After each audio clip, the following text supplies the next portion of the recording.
Assalamualaikum warahmatullahi wabarakatuh. Perkenalkan, nama saya Trisi Nur Isani, NIM 07201085 dari Program Studi Teknik Sipil TPB Pancasila J. Di sini saya akan menjelaskan tentang konsep Pancasila sebagai dasar nilai pengembangan iptek pada era globalisasi. Pancasila digali dan diambil dari budaya bangsa Indonesia itu sendiri. Maka Pancasila mempunyai fungsi dan peranan yang sangat luas dalam kehidupan masyarakat, berbangsa, dan bernegara. Fungsi dari peranan itu sendiri berkembang sesuai dengan tuntutan zaman. Itulah sebabnya Pancasila memiliki berbagai predikat sebagai sebutan nama yang menggambarkan fungsi dan peranannya itu sendiri. Artinya, kelima Pancasila merupakan pegangan dan pedoman dalam pengembangan ilmu dan teknologi. Alasan diperlukannya Pancasila sebagai dasar nilai pengembangan iptek pada era globalisasi. Pancasila memiliki peran penting untuk digunakan sebagai paradigma pengembangan iptek karena nilai-nilai yang terkandung dalam setiap sila Pancasila mengandung hal-hal penting dalam pengembangan iptek dan menunjukkan sistem etika dalam pengembangan iptek. Sumber historis, sosiologis, politik sebagai dasar nilai pengembangan iptek pada era globalisasi. Kita bahas dahulu untuk sumber historis.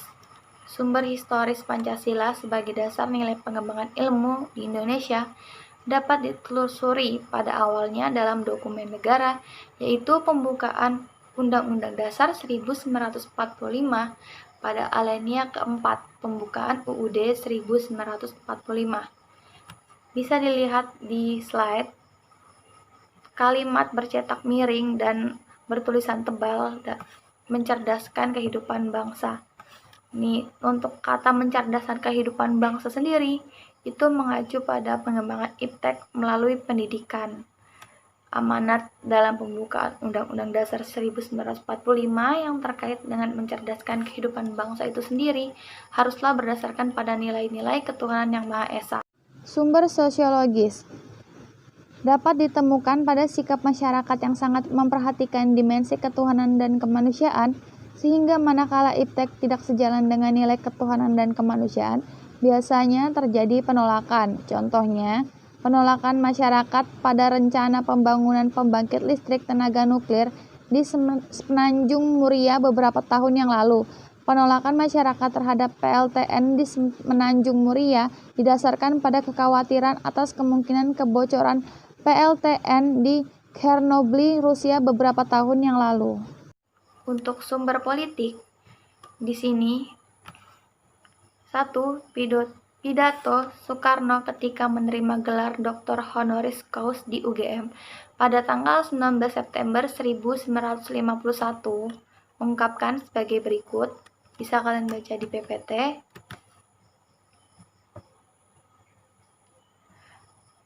Dengan demikian, Pancasila sebagai dasar nilai pengembangan ilmu pada zaman Orde Lama belum secara eksplisit dikemukakan. Untuk yang kedua,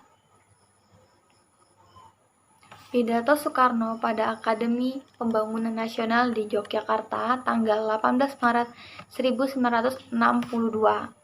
Nih untuk contohnya. Pidatonya bisa kalian lihat di slide. Pidato Soekarno di atas juga mengikat dengan Pancasila, tetapi lebih mengikat dengan karakter, yakni kepercayaan yang sesuai dengan nilai-nilai Pancasila.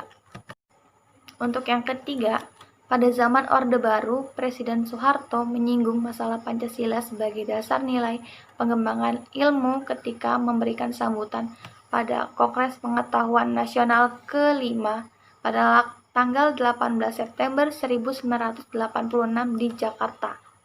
Untuk bunyi pidatonya bisa kalian baca di slide. Di sini disimpulkan, demikian pula halnya pada zaman Orde Baru, meskipun Pancasila ditetapkan sebagai satu-satunya organisasi politik dan kemasyarakatan, tetapi penegasan tentang Pancasila sebagai dasar nilai pengembangan ilmu di Indonesia belum diungkapkan secara tegas.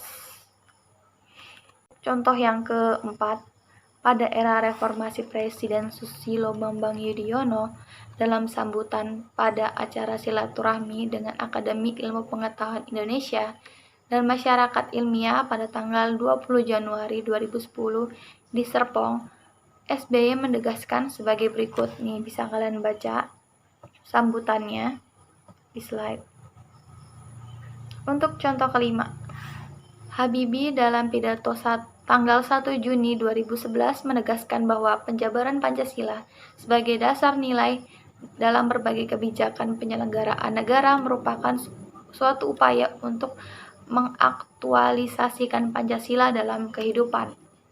Dari pemaparan isi pidato para penyelenggara di atas, dapat disimpulkan bahwa sumber politis dari Pancasila sebagai dasar nilai pengembangan iptek lebih bersifat apologis karena hanya memberikan dorongan pada kaum intelektual untuk menjabarkan nilai Pancasila lebih lanjut.